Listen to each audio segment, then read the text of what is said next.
जोहार झारखंड में ही coaching centre में आपसे विद्यार्थियों का बहुत बहुत हार्दिक स्वागत करता हूं। और आज हम लोग बेहतरीन ढंग से चर्चा करने वाले हैं एक महत्वपूर्ण टॉपिक पर, और वो टॉपिक है प्यारे दोस्तों ध्वनि प्रदूषण।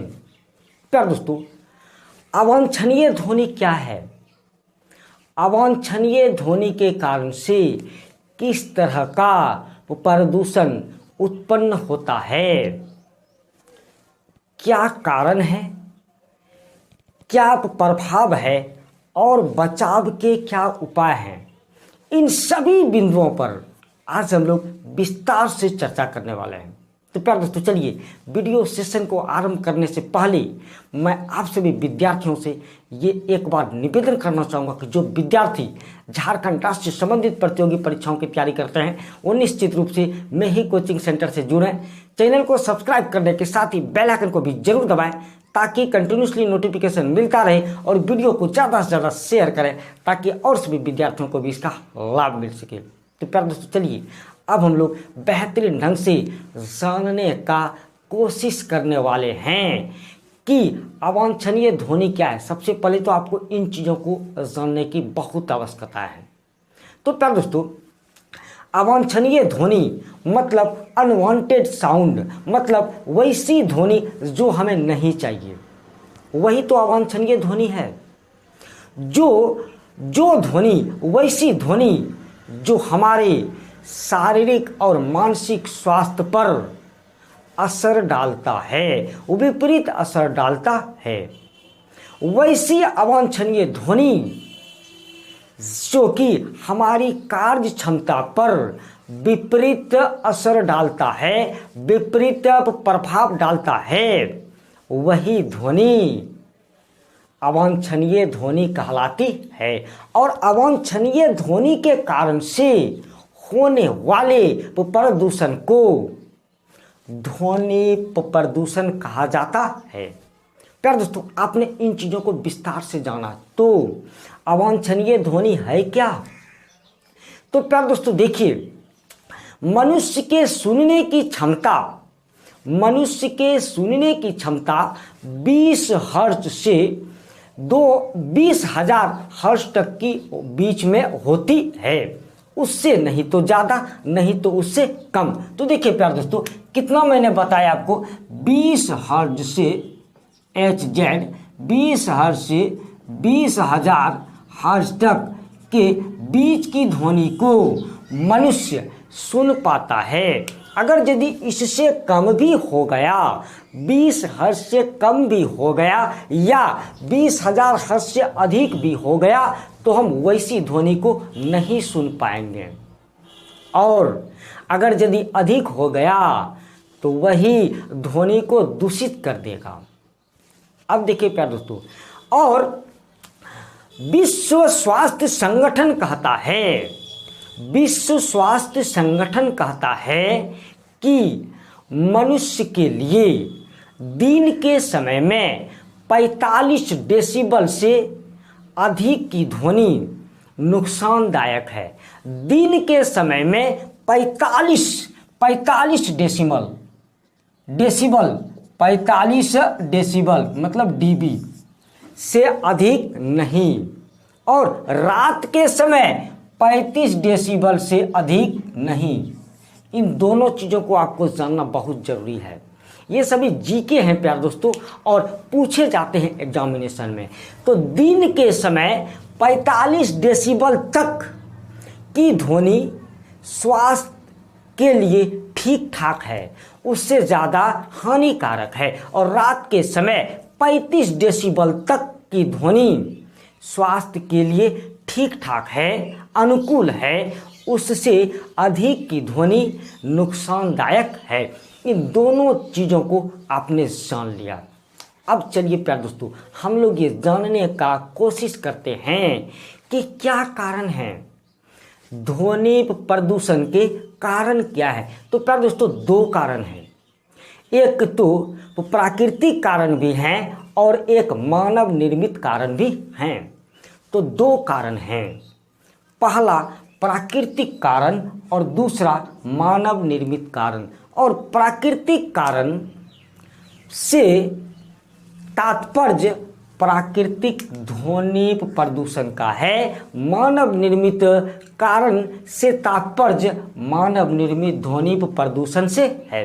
तो सबसे पहले हम लोग ये जानते हैं कि प्राकृतिक ध्वनि प्रदूषण के अंतर्गत हम किसे शामिल करेंगे। तो प्यारे दोस्तों देखिए, अगर यदि आंधी तूफान आ गया तो आवाज़ बहुत ज़्यादा होने लगती है, तो वह हमारे मानसिक स्वास्थ्य के लिए, शारीरिक स्वास्थ्य के लिए उपयुक्त नहीं है, कार्य क्षमता के लिए उपयुक्त नहीं है। वैसे ही तेज वर्षा, आप कुछ काम कर रहे हैं सपोज डैट, और तेज वर्षा होने लगे तो क्या होंगी, आवाज़ें, अनवांटेड आवाज़ें आने लगेंगी, अवांछनीय ध्वनि उत्पन्न होने लगेंगी, तो आपकी कार्य क्षमता को प्रभावित कर सकता है।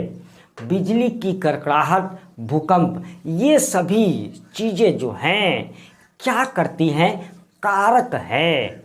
इन सभी चीज़ों के कारण से प्राकृतिक ध्वनि प्रदूषण का जन्म होता है, उत्पत्ति होती है। अब देखते हैं प्यारे दोस्तों, हम भी कम जिम्मेवार नहीं हैं। तो मानव निर्मित ध्वनि प्रदूषण के अंतर्गत क्या, तो प्यारे दोस्तों देखिए, कुछ चीज़ों का हमने यहाँ पे जिक्र किया हुआ है। जैसे सबसे बड़ा तो कारखानों से बहुत ज़्यादा आवाज़ें आती हैं, और कारखानों में काम करने वाले लोगों को बहुत समस्याएं उत्पन्न हो रही है। उसके आसपास भी रहने वाले लोगों को बहुतों समस्याएं उत्पन्न हो रही है। तो कारखाना तो बहुत बड़ा कारण है। दूसरा, मनोरंजन के साधन, बेवजह अगर यदि शादी समारोह हो, किसी का बर्थडे हो, कुछ भी छोटे मोटे अवसरों पर भी पूजा पाठ हो, तो क्या करते हैं, बहुत ज़्यादा हॉर्न को लगा दिया जाता है, लाउड स्पीकर को, साउंड बॉक्स बड़े बड़े बजाए जाते हैं। तो ये सभी मनोरंजन के साधन, आजकल तो डीजे, वो क्या करते हैं दोस्तों, हमारे शारीरिक मानसिक स्वास्थ्य पर असर डालते हैं और बिल्कुल भी विपरीत असर डालते हैं, कार्य क्षमता को प्रभावित करते हैं। परिवहन के साधन, ये भी कम जिम्मेवार नहीं है। परिवहन के जितने भी साधन हैं, मोटर गाड़ी जो भी हैं, रेल, हवाई जहाज, जेटयान, ये सभी परिवहन के साधन ध्वनि प्रदूषण को जन्म देते हैं। तो प्यारे दोस्तों, दोनों कारण हुए, एक तो प्राकृतिक कारण भी और दूसरे मानव निर्मित कारण भी। अब देखते हैं प्यारे दोस्तों, इसका क्या इफेक्ट होता है, क्या प्रभाव पड़ता है। तो प्यारे दोस्तों देखिए, मैं जब प्रभाव की बात करता हूं तो सबसे पहला प्रभाव कि कान के पर्दों को नुकसान पहुंच जाता है। कान के जो पर्दे होते हैं उसे जबरदस्त तरीके से नुकसान पहुंचता है, और हेयर सेल्स जो अंदर में कान के जो सेल्स जो होते हैं, वो सेल्स धीरे धीरे खत्म होने लगता है, और तब रिजल्ट क्या होता है प्यारे दोस्तों, सुनाई कम देने लगती है, धीरे धीरे करके सुनाई नहीं पड़ने लगती है। तो ये बहुत बड़ा विपरीत प्रभाव है ध्वनि प्रदूषण का। दूसरा बात करते हैं प्यारे दोस्तों, तो ब्लड प्रेशर की शिकायत होने लगती है। क्यों? कारण है क्योंकि दिल की धड़कन में कमी आने लगती है। जब दिल की धड़कन में कमी आती है तो ब्लड प्रेशर की शिकायत होने लगती है। ये नुकसान है प्यारे दोस्तों। अब आगे एक और नुकसान के बारे में बात करते हैं, तो हार्ट अटैक का खतरा रहता है। तो हार्ट अटैक का खतरा क्यों रहता है प्यारे दोस्तों? क्योंकि ध्वनि प्रदूषण के कारण से खून गाढ़ा हो जाता है, खून गाढ़ा हो जाता है, जिसके कारण से हार्ट अटैक का खतरा बना रहता है। चलिए प्यारे दोस्तों, और एक बात पर हम लोग चर्चा करना चाहते हैं, एक बिंदु पर, कि क्या इफेक्ट है। तो प्यारे दोस्तों देखिए, प्राकृतिक रहन सहन खान पान और प्रजनन क्षमता में विपरीत प्रभाव पड़ता है, चाहे वो मनुष्य हो चाहे वो जानवर हो, दोनों के ऊपर। जो प्राकृतिक खान पान है, जो हमारे खाने में जो खाने की जो रुचि जो है वो धीरे धीरे खत्म होने लगती है, हम चिड़चिड़ाहट महसूस करने लगते हैं। उसके बाद खान पान तो हो ही गया, रहन सहन में भी विपरीत असर पड़ने लगता है। और सबसे बड़ी बात कि प्रजनन क्षमता में जबरदस्त तरीके से कमी देखी गई है ध्वनि प्रदूषण के कारण से। तो प्यारे दोस्तों देखिए कितना खतरनाक प्रभाव पड़ता है। तो दोनों चीज़ों को हमने देख लिया, कारण भी और दूसरा प्रभाव भी। अब हम देखते हैं कि बचाव के कुछ उपाय हैं क्या। तो प्यारे दोस्तों देखिए, जो कारण हैं उस कारण में ही हम बचाव के उपाय खोज सकते हैं, क्योंकि किसी का अगर यदि कुछ कारण है तो बचाव भी वहीं पर छुपा हुआ है। तो प्यारे दोस्तों देखिए, बारी बारी से मैंने कुछ पॉइंट को यहाँ पर लिखा हुआ है, उसे मैं आपके सामने डिस्कस करना चाहता हूँ। तो प्यारे दोस्तों देखिए, गाड़ियों की धीमी गति, गाड़ियों की गति अगर यदि तेज रहती है तो आवाज़ें इंजन से ज़्यादा आने लगती है। तो हम कोशिश करें कि धीमी गति करें, एक मध्यम गति रखें। धीमी और मध्यम के बीच में अगर यदि गाड़ियों की गति होगी, धीमा और मध्यम इसके बीच में अगर यदि गाड़ियों की गति होगी तो ध्वनि प्रदूषण कम होगा। दूसरा नंबर बात प्यारे दोस्तों, बड़ी गाड़ियों का भीड़ भाड़े इलाकों से दूर रखा जाना। जो बड़ी बड़ी गाड़ियां हैं उनके इंजन बहुत ज़्यादा आवाज़ करते हैं, तो उन बड़ी बड़ी गाड़ियों को भीड़ भाड़े वाले इलाकों से दूर रखा जाना चाहिए। यही कारण है कि दिन के समय में ज़्यादातर शहरों के बीचों बीच बड़ी बड़ी गाड़ियों की एंट्री नहीं कराई जाती है, नो एंट्री जोन में बदल दिया जाता है दिन के समय में। क्यों? क्योंकि भीड़ भाड़ अधिक रहती है और उसके लिए एक बाईपास रास्ता का इंतजाम किया जाता है, बस यही कारण है। अगला प्यारे दोस्तों, वाहनों द्वारा बार बार हॉर्न बजाने पर रोक। और आजकल तो ऐसे ऐसे हॉर्न भी आ गए प्यारे दोस्तों कि जहां पर छोटा समय के लिए हॉर्न बजाने की आवश्यकता है, वहां पर बहुत लंबे समय तक के लिए हॉर्न बजाए जाते हैं। और वैसे वैसे हॉर्न जो कि अपने को सुनने में बहुत ही गंदा लगता है। हॉर्न भी बहुत तेज, इतना तेज हॉर्न कि हार्ट अटैक के पेशेंट अगर यदि कोई वहां पर खड़े रहें वो तो ऐसे ही गिर के मर जाएंगे। तो बार बार जो हॉर्न बजाया जाता है उस पर नियंत्रण किया जाना चाहिए। ड्राइवर्स को भी सोचना चाहिए कि जहां पर हॉर्न की आवश्यकता हो हम वहीं पर हॉर्न बजाएं, जहां पर हॉर्न की आवश्यकता ना हो हम नहीं बजाएं। हमने तो बहुतों बार ऐसा देखा भी है प्यारे दोस्तों कि आगे अगर यदि कहीं जाम लगा हुआ है तो पीछे वाले गाड़ी के जो ड्राइवर हैं वो कंटिन्यूसली हॉर्न बजाते रहते हैं। क्या फायदा भाई? वो तो आगे वाले जो गाड़ी के ड्राइवर है उन्हें भी तो जाने की जल्दी है, वो क्या करे? तो आप पीछे से हॉर्न बजाने से क्या होगा? उसे रास्ता मिल जाएगा? बिल्कुल नहीं मिलेगा। तो प्यारे दोस्तों, इन चीज़ों के बारे में अपने को जरूर विचार करना चाहिए। अगर यदि हम भी कोई गाड़ी को चला रहे हैं तो हॉर्न कब बजाना चाहिए, बिल्कुल भी सावधानी से इस पर विचार किया जाना चाहिए और जहां पर आवश्यकता हो वहीं पर हॉर्न बजाने चाहिए। चलिए प्यारे दोस्तों, अगले पॉइंट को देखते हैं। तो वाहनों के इंजन की निरंतर ट्यूनिंग होनी चाहिए। आपको तो मालूम है कि बराबर ट्यूनिंग क्या चीज होती है प्यारे दोस्तों? तो एक्सीलरेटर और इंजन दोनों कनेक्ट हैं। तो कभी कभी क्या होता है कि ऑटोमेटिकली गाड़ी चलाते चलाते एक्सीलरेटर जो एक्सीलेटर जो होता है उसकी ट्यूनिंग अधिक हो जाती है, मतलब वो तेज हो जाता है।